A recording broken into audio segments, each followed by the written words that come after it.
राजस्थान की इस पावन धरा से एक बार फिर मैं आपके सामने उड़ान क्लासेज के इस YouTube चैनल पर हाजिर हूं। मैं एमजी आप सभी विद्यार्थियों का हार्दिक अभिनंदन करता हूं।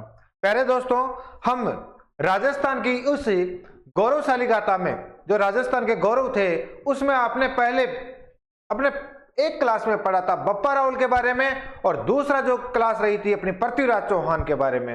और पृथ्वीराज चौहान है वो अपना पहले पार्ट में समाप्त नहीं हुआ, और इसी कारण आज मैं फिर लेकर आ रहा हूं आपके पृथ्वीराज चौहान का पार्ट 2। और आशा है पिछला भी आपको समझ में आया होगा, और दोस्तों आज भी मुझे पक्का विश्वास है ये पार्ट भी उतना ही आनंदित लेकर पढ़ोगे जितना पहले वाले पार्ट को आनंदित होकर पढ़ा था। दोस्तों, राजस्थान के उस गौरव को पढ़ने में नहीं पढ़ने में भी मजा आना चाहिए, क्योंकि राजस्थान की धरती की छटाई कुछ अलग है। यहां पर ऐसे सूरवीर पैदा किए हैं जो हमेशा से याद रहने वाले हैं, और कहीं हम उन सूरवीरों को भूल ना जाए तो याद करेंगे आज फिर से पृथ्वीराज चौहान के बारे में। तो देखो दोस्तों, पृथ्वीराज चौहान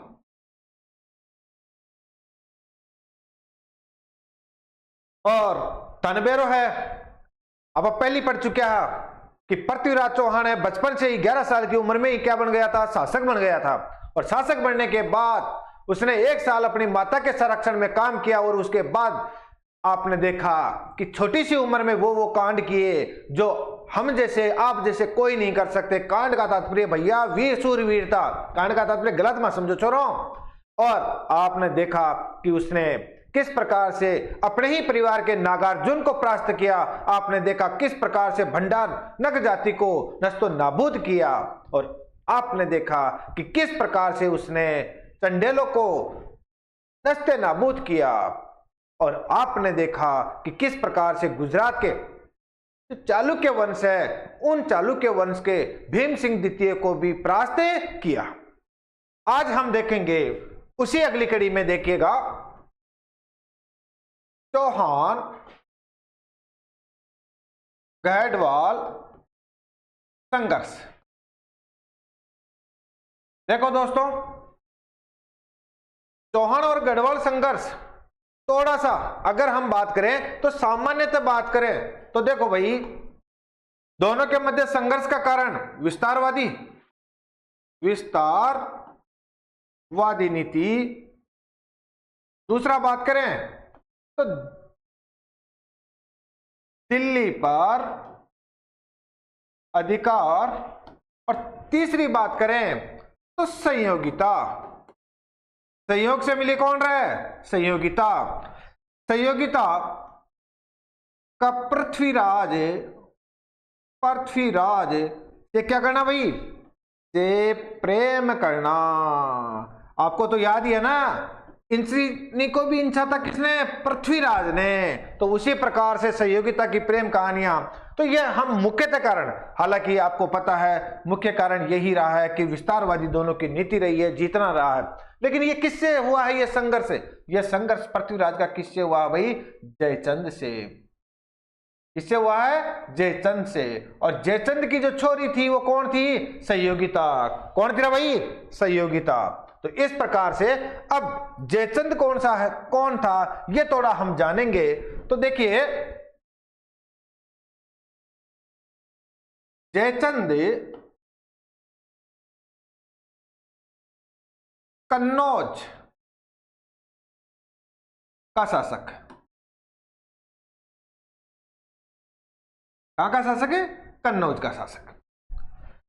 अब तनबेरो है तो जयचंद है वो उसी अनंगपाल की पुत्री का पुत्र था, जो कि अनंगपाल कहां का था भाई? दिल्ली का शासक। तो थोड़ा हम बैकअप में जाएं तो हमें पता चलेगा कि अनंगपाल की जो 2 लड़कियां थी उनकी शादी अलग अलग व्यक्ति, यानी कि एक तो सोमेश्वर से और एक किससे हुई है? एक हुई है विजयचंद से, जो कि विजयचंद कहां का शासक था भाई? दिल्ली का शासक। थोड़ा आपको ध्यान में रखना होगा यहां पर पढ़ते समय कि आप इतिहास के पन्नों पर अक्सर थोड़ा अलग टाइप से, और ये जो मैं बातें बता रहा हूं इस समय वो एक ग्रंथ पृथ्वीराज रासो के अनुसार। तो देखो भाई, पृथ्वी रासो।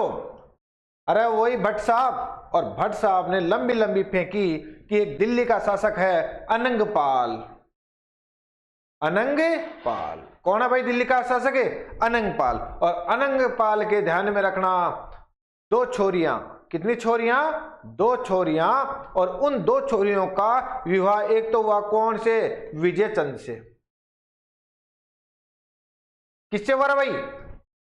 एक छोरी का विवाह विजय चंद से हुआ, लेकिन दूसरे को थोड़ा सुनना आप, विजय चंद से विवाह हो गया। और विजय चंद से विवाह हो जाने के बाद कुछ समय बीता, लेकिन अनंगपाल एक युद्ध में फंस गया भाई। किसमें फंस गया? युद्ध में फंस गया। अब मुझे बताइएगा भैया कि अगर कोई चीज बंदा युद्ध में फंसा हुआ है तो ससुर की सहायता करेगा या नहीं करेगा? लेकिन बेटा विजय चंद ने ऐसा नहीं किया, बल्कि विपक्षी खेमे की सहायता की भाई साहब। लेकिन अनंगपाल ने एक व्यक्ति जो चौहान, कौन है? सोमेश्वर से सहायता मांगी। थोड़ा तैयार था, और तैयार था तो ध्यान में रखना, अनंगपाल की उसने सहायता की और युद्ध पर विजय प्राप्त की। इस शूरवीरता से प्रसन्न होकर अनंगपाल ने अपनी छोरी कमला, कौन रहा भाई? कमलावती। कौन? कमलावती से क्या किया? सोमेश्वर का विवाह करवा दिया। अब आपको बताने की जरूरत ही नहीं है, यहां पर तो मनमुटाव चल गया। और यह थोड़ा बंदा क्योंकि इसने नंबर प्राप्त कर लिए, एग्जाम पास कर लिया युद्ध में सहायता करके, तो इसका प्रेम जो सद्भावना थी, जो स्नेहपूर्ण था, वो स्नेहपूर्ण भाव किसके साथ बना रहा? सोमेश्वर के साथ बना। और सोमेश्वर और कमलावती से एक जो रिचार्ज प्राप्त हुआ वो कौन था? पृथ्वीराज।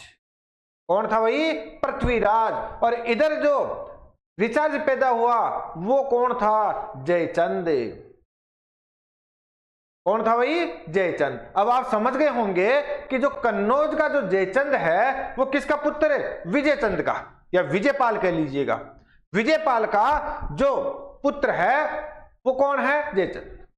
अब दोनों ही ऐसे तो कौन? पृथ्वीराज और जयचंद भाई आपस में क्या हुए? मौसेरे भाई। क्या हुए रे भाई? मौसेरे भाई। ये कौन कहता है? ये ध्यान में रखना, कौन? पृथ्वीराज रासो ग्रंथ कहता है।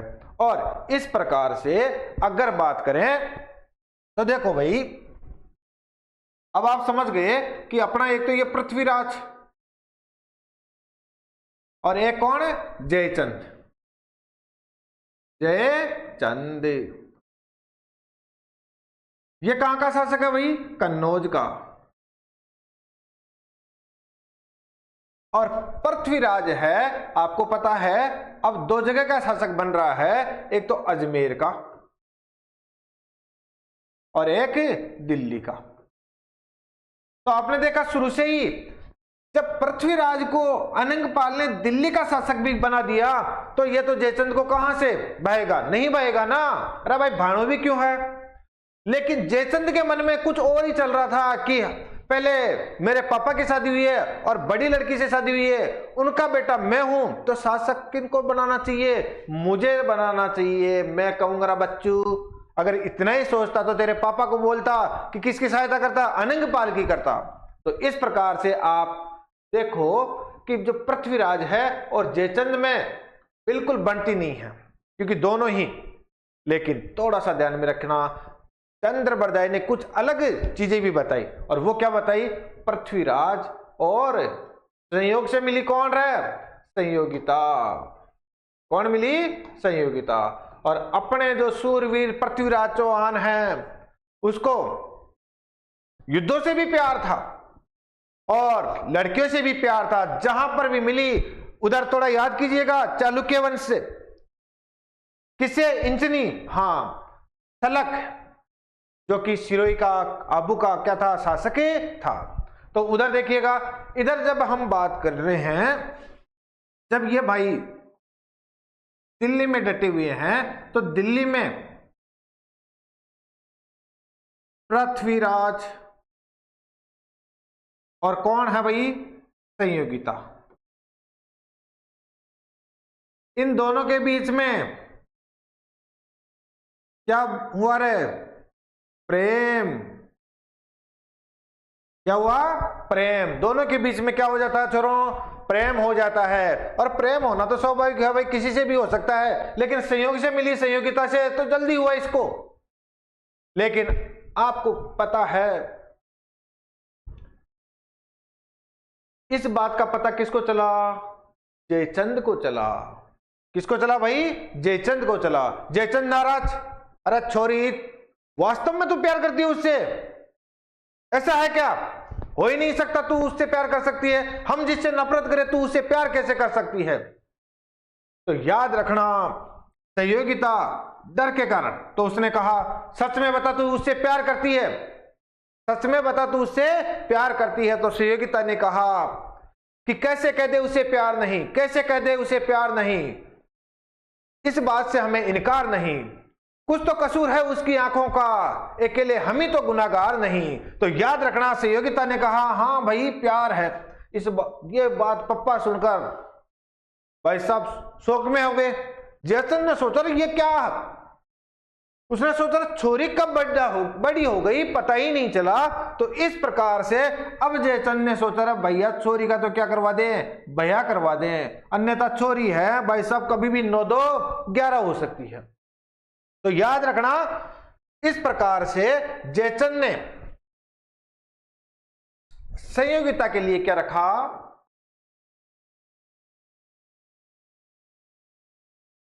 स्वयंवर। क्या रखा है? स्वयंवर।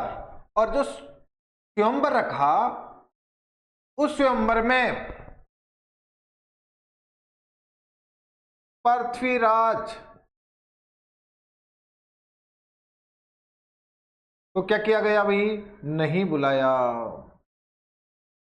और इसमें थोड़ा सा मैं आपको बताना चाहूंगा, ऐसा भी रहा नहीं बुलाने का कारण एक तो यह था ही, लेकिन दूसरा कारण की अगर बात करूं मैं, तो एक बार क्या हुआ, जयचंद ने यज्ञ करवाया और यज्ञ में सभी को न्योता भेजा, और जाहिर सी बात है पृथ्वीराज तो रिश्तेदार भी था तो उसको भी न्योता भेजा गया, लेकिन पृथ्वीराज उस बुलावे में नहीं गया। इस बात से जयचंद ने अपनी इंसल्ट समझी, और इस कारण जब यह स्वयंवर किया गया तो पृथ्वीराज को बुलावा नहीं भेजा गया।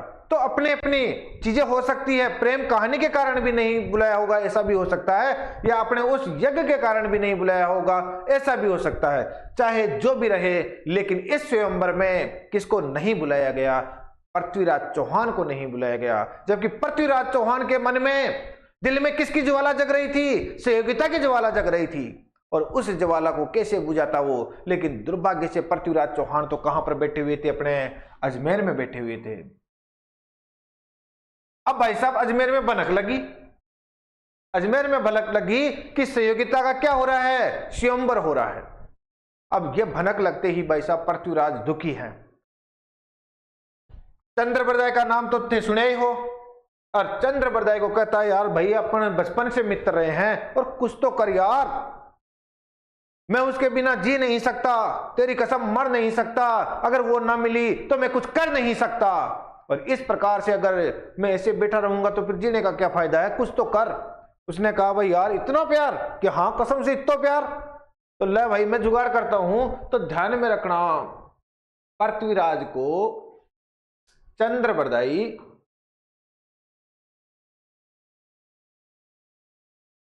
तवायत के बेस में, किसके बेस में? तवायत के बेस में, कि भाई कोई दिक्कत नहीं है चलेंगे, लेकिन भाई देख एक चीज मैं बताऊं भाई, तू है ना सब पूरी दुनिया जानती है तुझे, और तुझे तवायत नाचने गाने के बेस, जो नाचने गाने वाली होती है ना उसके बेस में चलना होगा। उसने कहा यार भावड़ा हो गया तू, मैं तवायत के बेस में, कि भैया प्यार अंधा होता है ना, सुना है ना तूने, तो कर ले भाई प्यार के लिए। तो बेचारा पृथ्वीराज क्या करता, तवायत के बेस में गया और यमुना के नदी के किनारे एक कुटिया बनाकर रहने लगा। ध्यान में रखना, चंद्रबरदाई ने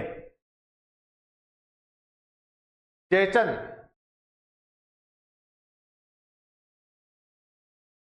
किसके दरबार में? जयचंद के दरबार में आए, आए तो जयचंद ने कहा, भाई ओ बरदाई तू यहां पर क्यों? क्या मैं नहीं आ सकता क्या भाई? कि नहीं तू यार उसका सका है और तू बड़ा कमीना आदमी है, तू नहीं आ सकता। उसने कहा छोड़िए जीगी, हम तो भाट लोग हैं, कहीं से भी आए, मनोरंजन ही तो होगा, लेकिन मजे वाली बात है एक मनोरंजन का संसाधन आपके लिए लेकर आया हूं। आपका इतना ये स्वयंवर चल रहा है, ऐसे कुछ क्या हो रहा है? नाच गान तो हो ही नहीं रहा। कसम से मैं एक ऐसी नाच गान वाली को लेकर आया हूं, अगर तू देखेगा तो आंखें फटी के फटी रह जाएगी। चंद्रप्रदाय ने ऐसा कहा तो जयचंद ने कहा, ऐसी बात है कि हाँ तू यार कुछ गलत तो नहीं कर रहा? कर नहीं रहा भाई, कसम से ऐसी लेकर आया हूं तेरी आंखें की फटी रह जाएगी। क्या पहले मुझे देखना विश्वास नहीं है तेरे पर? कि हाँ कोई दिक्कत नहीं है, देख लेना, जब चाहे जब आ जाना, हम वहां पर है। अब हुआ क्या? पृथ्वीराज ऊपर बैठे हुए हैं और चंद्रप्रदाय उसके पैर दबा रहा है। दबाए गए भाई, शासक है अपना। अचानक जयचंद आ गया और जयचंद देखता है कि तवायत के बेस में जो बैठा हुआ है उसके पैर दबा रहा है कौन? चंद्रप्रदाय। जयचंद ने देखते ही कहा, अरे ओए चंद्रप्रदाय तू क्या कर रही है? औरतों के पैर दबा रहा है। उसने कहा, अरे बावड़ा हो गया, हमारे यहाँ औरतों का सम्मान होता है और कल ये तेरे नाचने जाने वाली है ना, और नाचने जाने वाली है तो पैर दर्द ना करे इसीलिए दबाना तो पड़ेगा ही।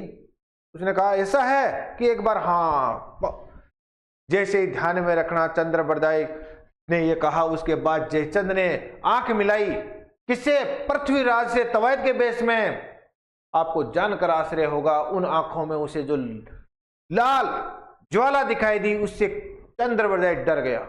लेकिन करता तो क्या करता, औरत को घूंघट उठाकर थोड़ी देखता।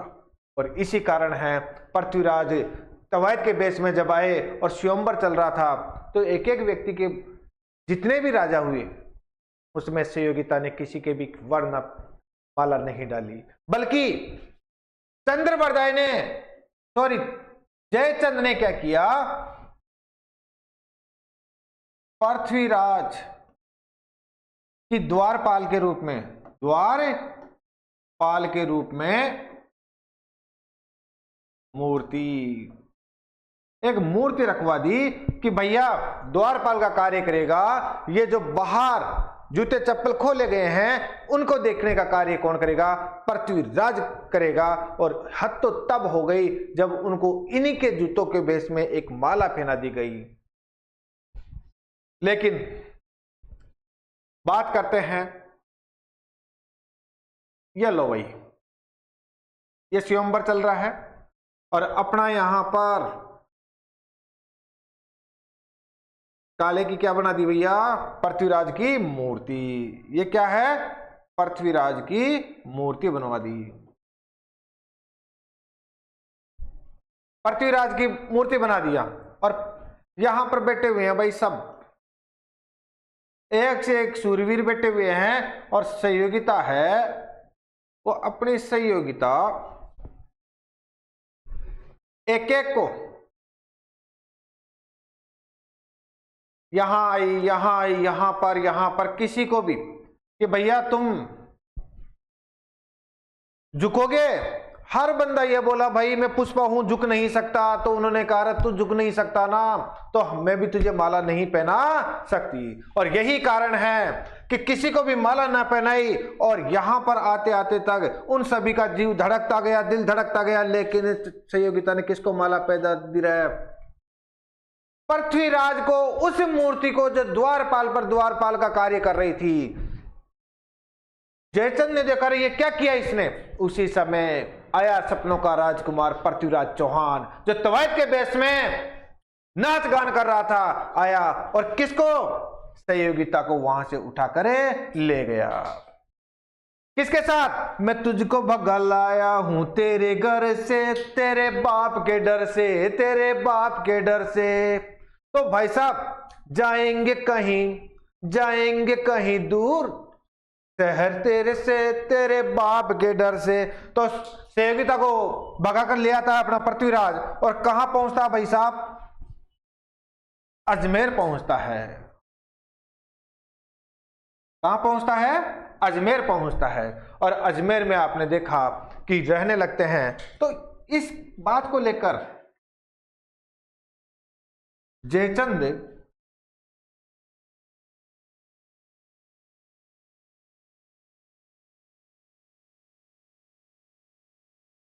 जयचंद की दुश्मनी किससे हो जाती है? पृथ्वीराज से हो जाती है।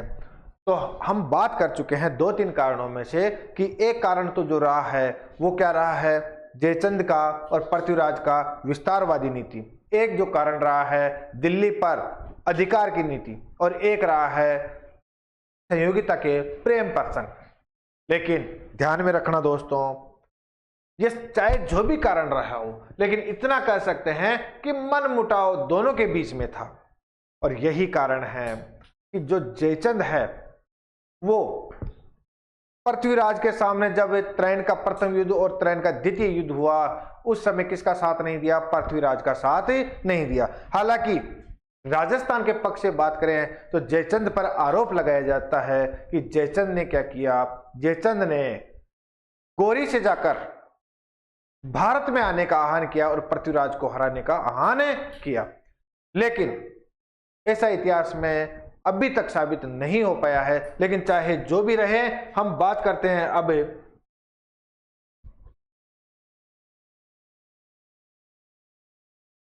चौहान व गढ़वाल दोनों के मध्य कभी प्रत्यक्ष युद्ध ना हो पाया। तो देखो इस कड़ी में हम बात करें तो जो पृथ्वीराज चौहान है और जो जयचंद है, उन दोनों के मध्य प्रत्यक्ष रूप से सामने से कभी भी एक दूसरे के मध्य युद्ध नहीं हुआ। भले छुटमुट लड़ाइयां हो गई होगी सैनिकों के मध्य, लेकिन विशेष तौर से युद्ध के तौर पर कोई युद्ध नहीं हुआ। तो हम ये पढ़ लिए हैं दोस्तों, कौन सा? गढ़वाल चौहान संघर्ष। अब बात करें हम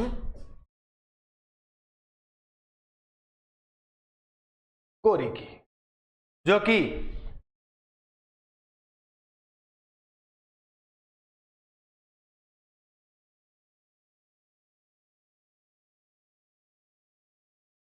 त्रैन के मैदान में इनका सामना हुआ। लेकिन थोड़ा आपको याद रखना होगा, मोहम्मद गोरी, जिसे हम क्या कहते हैं? साहबुद्दीन गोरी। और कहां के थे ये? गौर प्रदेश के। कहां के थे? गौर प्रदेश के। और गौर प्रदेश के होने के कारण इनको क्या कहा जाता है? गोरी कहा जाता है। और थोड़ा सा ये भी ध्यान में रखना, इसका भाई जो गया सुदीन गोरी है, उसने गजनी का 1173 में गवर्नर बना दिया।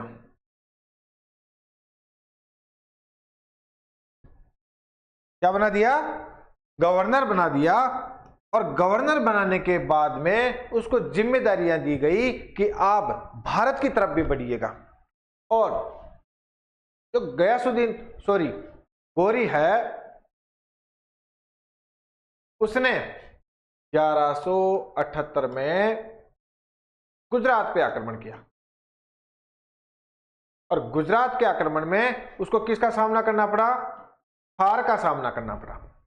और हार का सामना करना पड़ा तो उसने सोचा भाई इधर से तो आक्रमण का कोई फायदा नहीं है।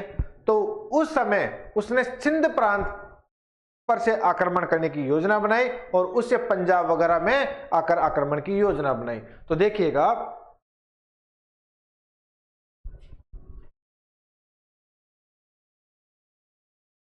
पृथ्वीराज विश कौन है भाई? मोहम्मद गोरी। और इन दोनों के बीच में जो युद्ध हुआ है वो कौन सा हुआ है? त्रैन का प्रथम युद्ध। और कब हुआ है? 1191 में। कब हुआ? 1191। ये कहां पर है? तो ये हरियाणा में।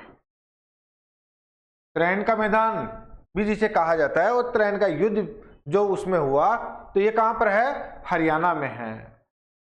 इसी को ध्यान में रखना, तरवाड़ी भी कहा जाता है।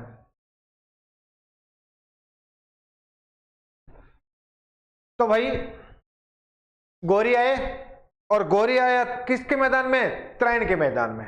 त्रैन के मैदान में आते ही इधर पृथ्वीराज उस समय जोश में था, और पृथ्वीराज की सेना भी कहां पर आ डटी? त्रैन के मैदान में आ डटी।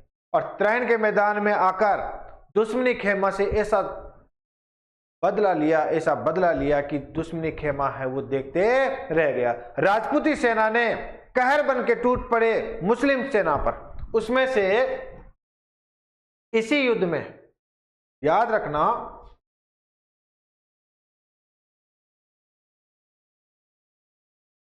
दिल्ली के गोविंद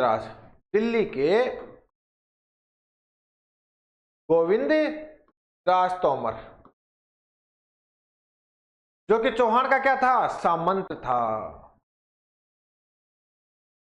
क्या था भाई? सामंत था। और इस प्रकार से इस युद्ध में इस गोविंद राज तोमर ने अदम्य साहस का परिचय दिया। जब सामना इसका मोहम्मद गौरी से हुआ, उस सामने में मोहम्मद गौरी ने क्या किया? इस पर एक बर्छी से वार किया, और बर्छी से वार करने पर बेचारे गोविंद राज के सामने वाले 2 दांत टूट गए और टूटकर जमीन पर गिरे। तो भाई साहब मुझे बताइएगा, किस कमबख्त को क्रोध ना आएगा, ज्वाला ना भड़केगी, जब उसके सामने के जो 2 दांत, अगर या 2 दांत क्या 4 दांत, कितने भी दांत, एक दांत भी टूट जाए और कोई दूसरा तोड़ दे, तो भाई साहब क्रोध तो आएगा ना। और यही कारण है कि गोविंद राज के जब सामने के 2 दांत तोड़ दिए गए गौरी के द्वारा, तो उसी पल गोविंद राज ने भी धावा बोला, और ऐसा धावा बोला कि मोहम्मद गौरी उस युद्ध में घोड़े से गिरने ही वाला था। उस समय उसी के सेना नायक ने क्या कर लिया? उसे बचा लिया। और युद्ध में विजय कौन हुए? त्रैन के इस प्रथम युद्ध में विजय श्री पृथ्वीराज चौहान को मिली। तो देखो दोस्तों, अगर हम बात करें इस युद्ध में विजय किसको मिली? पृथ्वीराज चौहान को मिली। भागती हुई सेना का पीछा भी किया गया, और भागती हुई सेना का पीछा करने पर उस समय तबर हिंद नामक दुर्ग को जीता गया। किसको जीता गया? तबर हिंद नामक दुर्ग को जीता गया। और उस दुर्ग में से आपको याद रखना है, जितने भी धन दौलत थे वो कौन लेकर आ गए? पृथ्वीराज चौहान लेकर आ गए। तो मोहम्मद गौरी तो भग गया, और तबर को जीतकर वापिस पृथ्वीराज आ जाते हैं। लेकिन आपको याद रखना होगा, उसी समय कुछ सेनानियों ने कहा, कुछ वीरों ने कहा कि पृथ्वीराज जी हमें और पीछा करना चाहिए। लेकिन आपको पता है पृथ्वीराज का उस समय नया नया ब्याह हुआ था। पृथ्वीराज सोचा रहे यार ऐसे तो आते जाते रहते हैं, हरा ही दिया, आगे और आएगा तो हरा ही देंगे। अभी तो कसम से जो सहयोग से मिली थी सहयोगिता, उसके शादी हुई है, उसके मेहंदी अभी तो सूखी भी नहीं है, मिट्टी भी नहीं है, और हम कैसे इस युद्ध में लगातार चलते रहे कि ना रहे यार बाद में आओ देख लेना भाई, अभी तो अपन चलते हैं यार वापिस। और याद रखना पृथ्वीराज चौहान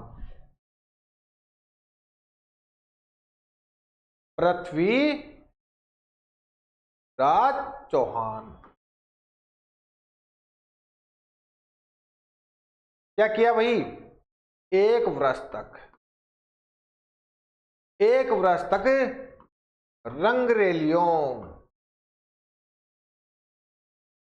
मनाता रहा, आमोद प्रमोद करता रहा। नए नए शादी के आधार पर उसने 1 साल तक अपने जीवन का केवल और केवल रंगरेलियों में उड़ा दिया। लेकिन दूसरी तरफ ध्यान में रखो, मोहम्मद गौरी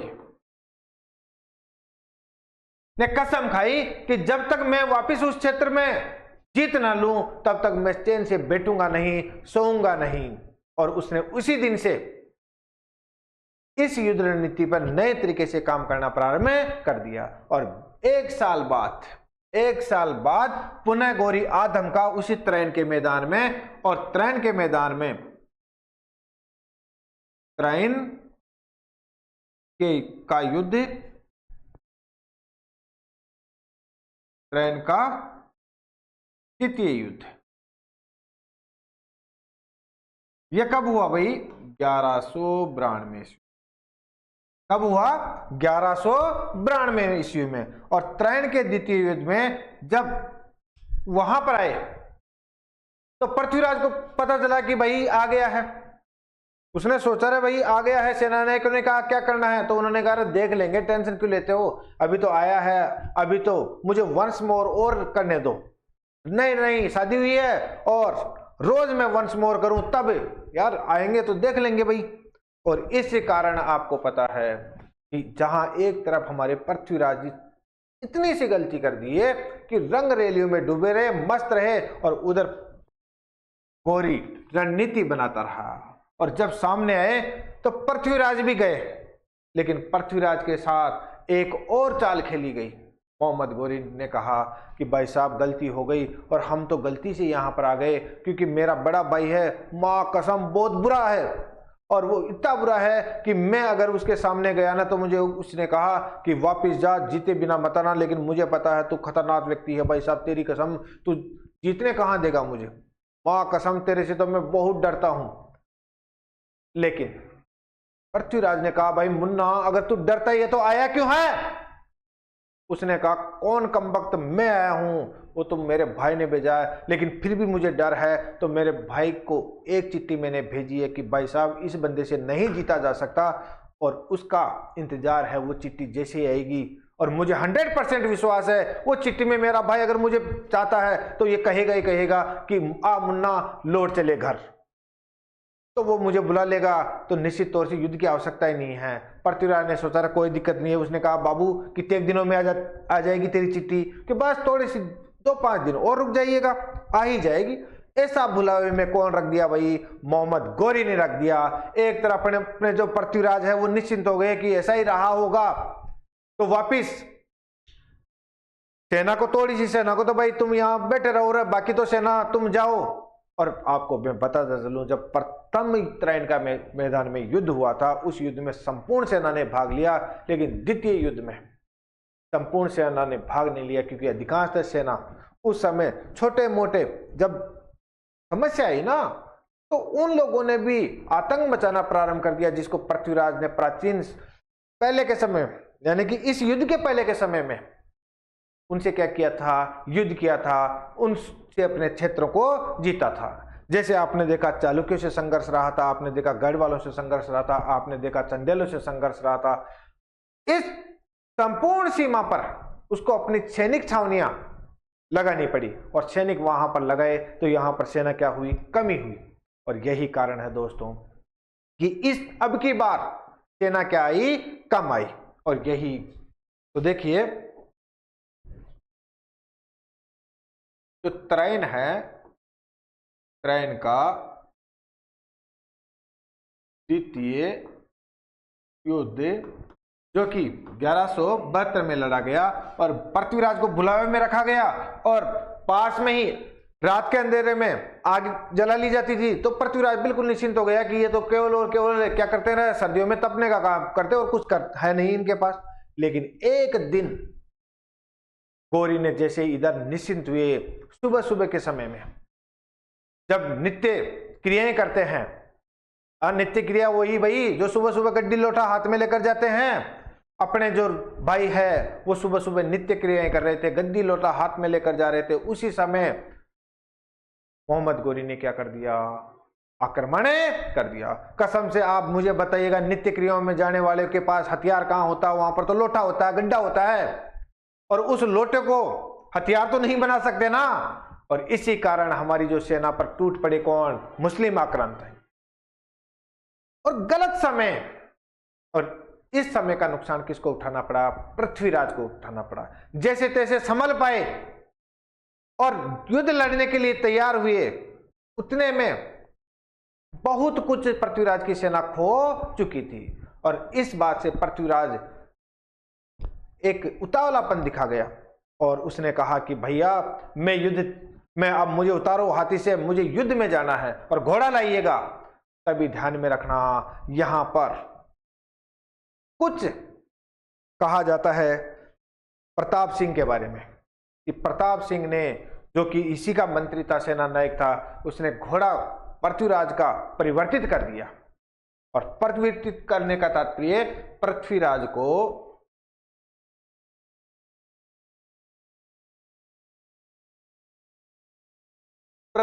को नाट्य रंभा नामक क्या दे दिया गया भाई? घोड़ा दे दिया। नाट्यरंभा जो नाटक में निपुण था भाई, गॉड की कसम, शादी में उसी के चर्चे थे। हर शादी में जब भी बैंड बजता तो इसी घोड़े को लेकर जाया जाता और ये इतना फेमस था कि जहां पर भी थोड़ा सा धुन बजी बंदा डांस करने लगता, डांस बसंती हो जाता इसका। इस घोड़े को किसको दे दिया गया? पृथ्वीराज को दे दिया गया। अब मुझे बताइएगा, युद्ध भूमि में घोड़ा हवाओं से बातें करता है और हवाओं से बातें करने वाले घोड़े में और नाचने वाले घोड़े में तो रात दिन का अंतर होता है। नाचने वाला घोड़ा वहीं पर टुमके लगाता है और हवाओं से बात करने वाला घोड़ा पल भर में वहां, पल भर में यहां होता है। पृथ्वीराज जैसे ही घोड़े पर बैठते हैं और दुश्मनी खेमे को टूटने के लिए आगे बढ़ते हैं तो भाई साहब घोड़ा तो वहीं पर नाच करने लगा, वहीं पर घूमने लगा और डांस बसंती पर डांस करने लगा। ये देखकर पृथ्वीराज सोच रहा, ये बावड़ा कैसे हो गया? आपको पता है सूरवीर के हाथों में जब तलवार ना हो तब भी समस्याएं हैं, सूरवीर के हाथों में जब अच्छा घोड़ा ना हो तब भी समस्याएं हैं, और फिर तो करना ही क्या जब नाचने वाला घोड़ा ही दे दिया जाए। इस कारण पृथ्वीराज कुछ ना कर सका और अंततः जीत किसके हाथ लगी? मोहम्मद गोरी के हाथ लगी। किसके हाथ लगी? मोहम्मद गोरी के हाथ लगी। तो त्रैण के जो द्वितीय युद्ध में जो जीत है वो कौन जीता? मोहम्मद गोरी। कौन जीता भाई? मोहम्मद गोरी। तो इस प्रकार से दोस्तों आपको याद रखना होगा एग्जाम की दृष्टि से कि गोरी विश पृथ्वीराज के मध्य कितने युद्ध हुए? तो आपको केवल और केवल कितने युद्ध बताने हैं भाई? 2 युद्ध बताने हैं। याद रखना, केवल और केवल 2 युद्ध बताने हैं। ग्रंथों में अलग अलग चीजें आपको मिलेगी, जैसे चंद्रबरदाय ने 21 युद्धों का वर्णन किया है। कितने युद्धों का? 21 युद्धों का वर्णन किया है। उसी प्रकार से आप देखोगे बहुत से ग्रंथों में बहुत सी चीजें मिलेगी, लेकिन आपको एग्जाम की दृष्टि से मैं बात करूं तो केवल और केवल कितने युद्ध? 2 युद्ध हुए। पहले तराइन का युद्ध कब हुआ? 1191 में। दूसरा तराइन का युद्ध कब हुआ? 1192 में। पहले में कौन जीता? पृथ्वीराज जीता। दूसरे में कौन जीता? मोहम्मद गोरी जीता। इतना आपको क्या रखना है? याद रखना है। और अब बात करते हैं हम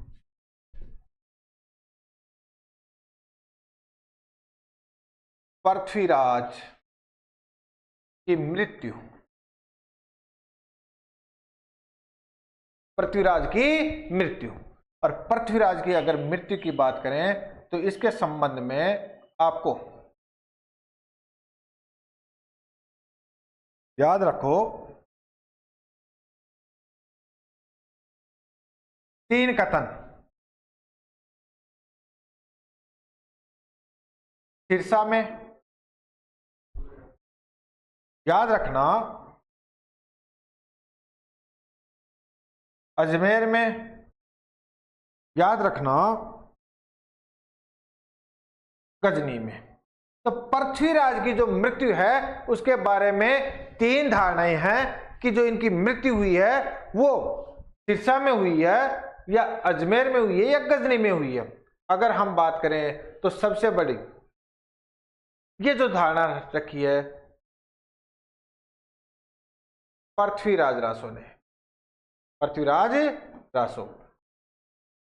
रासो के अनुसार कहाँ हुई? गजनी में हुई। कहाँ पर हुई? गजनी में हुई। जबकि ध्यान में रखिएगा, आधुनिक इतिहास में अगर हम चीज़ों को खंगाले तो हमें पता चलता है कि मोहम्मद गोरी ने सिरसा के पास पृथ्वीराज को पकड़ लिया गया और यहीं पर क्या कर दिया गया? मार दिया गया। इस चीज का ध्यान में रखना। पृथ्वीराज की मृत्यु कहां हुई? सिरसा में हुई। कहां पर हुई? सिरसा में हुई।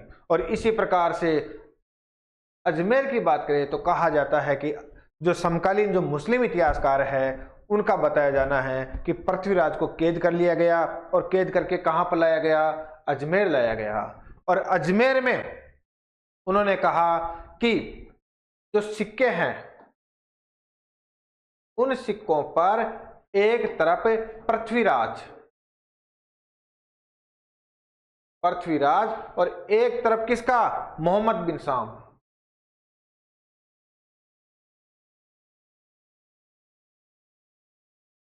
मोहम्मद साम का नाम अंकित है। और इससे वो कहते हैं कि इससे स्पष्ट होता है कि पृथ्वीराज ने किसकी अधीनता स्वीकार कर ली? गोरी की अधीनता स्वीकार कर ली। और कुछ समय तक अपना छोरा जो गोविंदराज है उसको शासन सौंपा गया। लेकिन मुझे बताइएगा, क्या ऐसा हो सकता है? क्या? बिल्कुल भी नहीं हो सकता। अपना सूरवीर दुश्मन के आगे सिर झुका सकता है क्या? बिल्कुल नहीं झुका सकता। तो याद रखना, यहां पर ऐसा कुछ नहीं हुआ, बल्कि हम इसे थोड़े से दूसरे ट्विस्ट में पढ़े तो हम कहेंगे कि हो सकता है अजमेर लाया गया, लेकिन पृथ्वीराज को याद रखना, पृथ्वीराज ने प्रताप जो उनका सेना नायक था, प्रताप से कहा कि प्रताप सिंह यार मुझे कुछ करना है और मुझे क्या करना है? इस गोरी को मारना है और तू कुछ कर दे।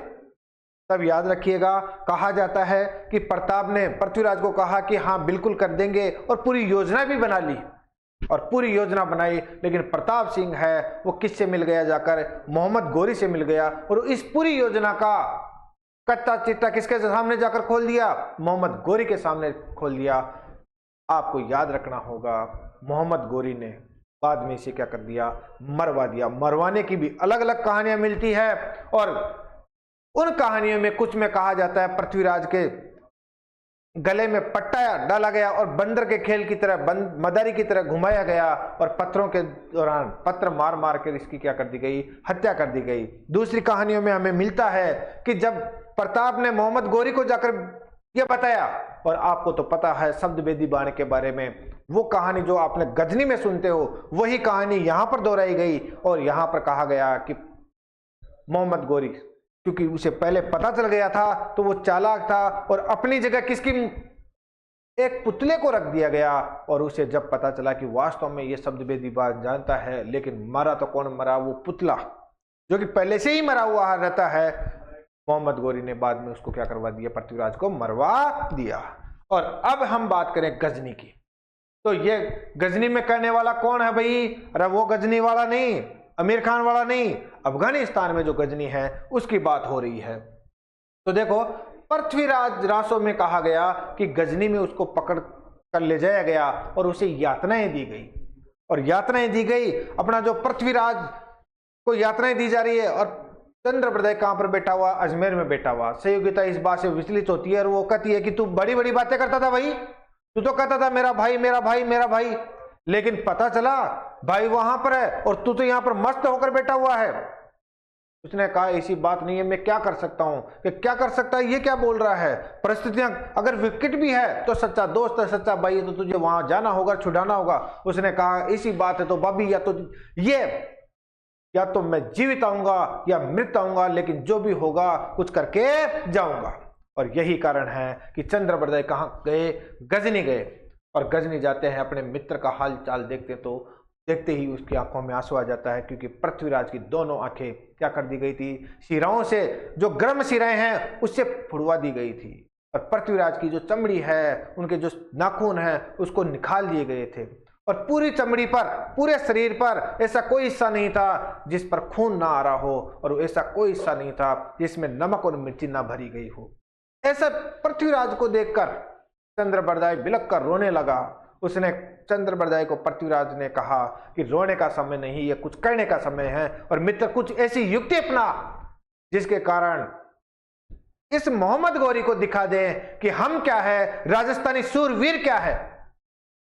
तो याद रखना दोस्तों, पृथ्वीराज ने ये बात कही चंद्रबरदाई को, और चंद्रबरदाई ने कहा कि मित्र कुछ तो करूंगा, निश्चित करूंगा। गौरी के सामने गया और उसने कहा कि गौरी जी कोई दिक्कत नहीं है। उस गौरी ने कहा मिल लिया तेरे भाई दोस्त से, सखा से मिल लिया, हाल ताल तो अच्छे है ना, और हाल ताल अच्छे हैं तो बताया होगा। उसने कहा हाँ बिल्कुल बताया है और हाल चाल अच्छे ही होंगे, लेकिन मजे वाली बात बताऊं, ये जो मेरा सखा है शब्द वेदी बाण जानता, और वैसे ही बाण जानता जैसे आपने रामायण में दशरथ ने चलाया था। गलती से दुर्भाग्य से वहां पर निशाना चूक गया और श्रवण कुमार मारा गया, और उसका भुगतान आप बाद में रामायण में देखते ही हो श्राप के माध्यम से। लेकिन यहां पर उसने कहा कि मेरा सखा कसम से ऐसा खेल जानता है कि शब्द वेदी शब्दों के आधार पर क्या चलाता है, बाण चलाता है। उसने कहा कसम से ऐसा चलाता है, हाँ कसम से भाई ऐसा चलाता है, और मजे देखना है तो बुला ले, एक बार हो जाए तो दो हाथ। उसने कहा हम भी देखते हैं भाई। बुलाया गया, दरबार सजाया गया, और उसी दरबार में मोहम्मद गौरी का जो ऊंचा सिंहासन था लगाया गया, और वहां पर कौन बैठा, मोहम्मद गौरी बैठा। तो याद रखना, वहां पर आपने देखा होगा ये प्रक्रियाएं चल रही थी। तो चंद्रबरदाई ने कहा कि देख सका भाई गलती मत कर देना, लला यहां पर सब कुछ दांव पर लगा हुआ है, और कसम से तुझे वो याद तो है ना, या दबाव में प्रेशर में कहीं नहीं चला पाएगा। उसने कहा कहीं का प्रेशर, जिंदगी में इतने प्रेशर झेले हैं तो ये एक प्रेशर क्या है, बस तू मुझे थोड़ा इशारा दे दे कि वो कितना क्या बैठा हुआ है। चंद्रबरदाई ने याद रखना कहा कि हाँ मैं बताता हूं, तो सुन ले। कि हाँ सुना दे भाई। याद रखना, उसने कहा 4 बांस 24 गज, 4 बांस 24 गज अष्ट उंगल प्रमाण, 4 बांस 24 गज अष्ट उंगल प्रमाण, ता ऊपर सुल्तान मच चुके चौहान। भाई साहब इतना कहने की, यानी कि 4 बांस ऊपर गिन ले तू, हाइट में 4 बांस, यानी कि दूसरे प्रकार से गिने तो 24 गज। और भाई साहब अष्ट उंगल प्रमाण इतना उतना हो सकता है, इससे ज्यादा कुछ नहीं हो सकता। या तो अष्ट उंगली इधर है या अष्ट उंगली इधर, और शरीर तो विशाल का है जो शरीर है, 8 उंगली से क्या फर्क पड़ने वाला है। यहां पर लगा तू निशाना, और चौहान याद रखना ये निशाना चूक मत जाना। 4 बांस 24 गज अष्ट उंगल प्रमाणता ऊपर सुल्तान मच चुके चौहान। इधर मोहम्मद गौरी हंस रहा है, बावड़ा हो गया, ये क्या सुना रहा है। इधर से तीर निकला और मोहम्मद गौरी के लगा, मोहम्मद गौरी के एक ही शब्द ना निकल पाया, और मोहम्मद गौरी सिंहासन से नीचे। पूरी सेना देखती रह गई। तब पृथ्वीराज ने कहा कि सका अब हम यहां से बचकर नहीं जा सकते, तो इससे अच्छा है हम एक दूसरे का खुद के लिए बलिदान हो जाए। तो ध्यान में रखना, दोनों ने आपस में अपनी कटारें निकाली और एक दूसरे को मार दिया, और इस प्रकार से ऐसे सूरवीर का अंत हुआ। किसके अनुसार, पृथ्वीराज रासो के अनुसार। किसके अनुसार, पृथ्वीराज रासो के अनुसार। तो याद रखना दोस्तों, इस प्रकार से पृथ्वीराज की क्या हुई, मृत्यु हुई। अब हम बात करें तो हो सकता है पृथ्वीराज ने कुछ भूले की हो, और उन भूलों को भुलाया नहीं जा सकता वास्तव में, और वो भूले रही है भागती हुई सेना का पीछा न करना। जब त्रयन के प्रथम युद्ध में वो भूले रही है ऐसा शासक, जो सूरवीर शासक, जो 11 साल से ही लड़ना जानता था, वो शासक आप मुझे बताइएगा क्या शादियों में इतना डूब सकता है, रंगरेलियों में इतना डूब सकता है कि 1-1 साल तक डूबा रहे। हाँ बिल्कुल कुछ गलतियां की है, लेकिन कहना आसान है। ऐसे सूरवीरता को ये गलतियां शोभा नहीं देती थी, लेकिन फिर भी जो भी हुआ हम उसकी सूरवीरता के कायल हैं, और उसकी सूरवीरता को भुलाया नहीं जा सकता। और याद रखना, उसके दरबार में जयानक, पृथ्वी भट्ट, चंद्रबरदाई,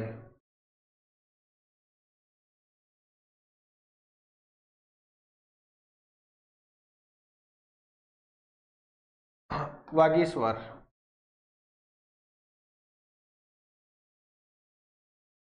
गौड़पति,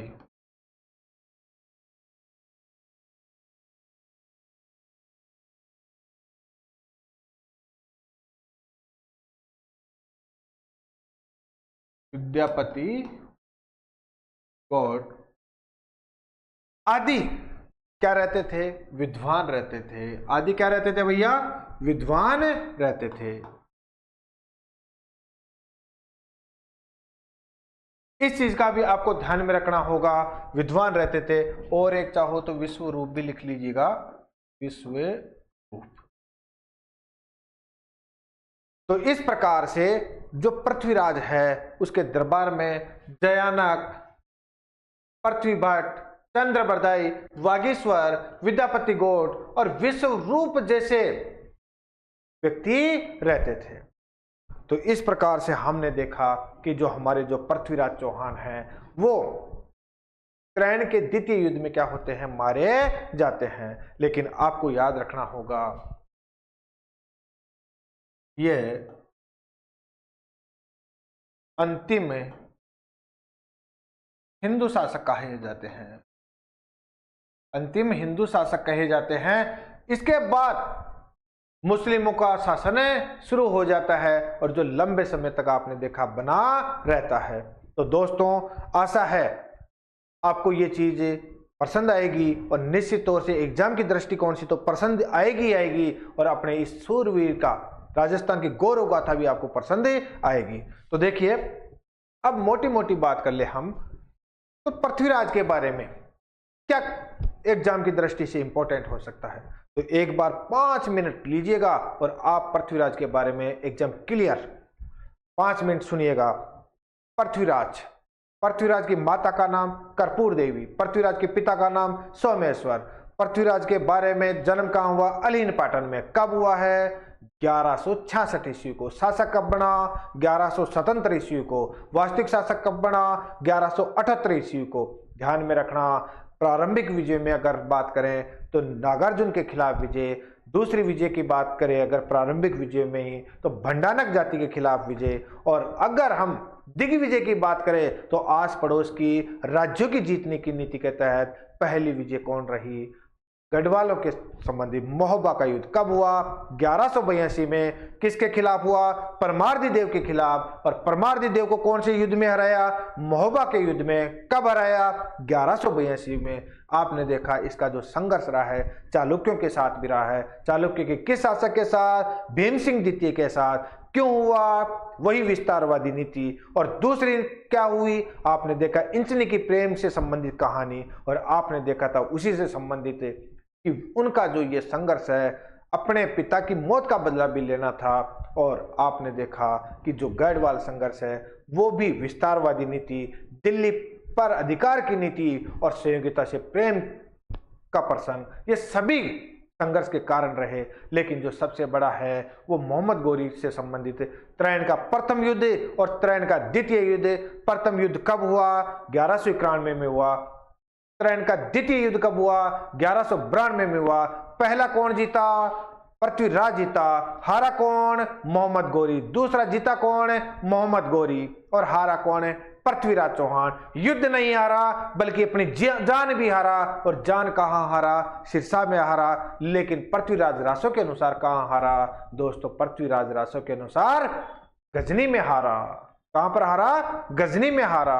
और इस प्रकार से अपने जो पृथ्वीराज है वो चैप्टर क्या होता है? समाप्त होता है। निश्चित तौर से मैं गारंटी देता हूं इतना सा मेरा 5 मिनट का अगर आपने रिकैप भी देख लिया तब भी एग्जाम में कोई क्वेश्चन आपका क्या ना होगा? गलत ना होगा। और आशा है आपका गलत होना भी नहीं चाहिए। अगर आपको राजस्थान की इस गौरव गाथा के वीडियो पसंद आ रहे हैं तो निश्चित तौर से इसको शेयर भी कीजिएगा, चैनल को सब्सक्राइबर भी कीजिएगा और आप हमारा टेलीग्राम जरूर ज्वाइन कीजिएगा। और चाहो तो इंस्टाग्राम उड़ान क्लासेज का है, और चाहो तो आप यूट्यूब चैनल भी क्या कर सकते हो? फॉलो कर सकते हो। यूट्यूब को तो चैनल ज्वाइन कर ही रखे हो, फेसबुक को भी क्या कर सकते हो? फॉलो कर सकते हो। तो मिलते हैं एक नई क्लास के साथ। धन्यवाद। राम राम सा।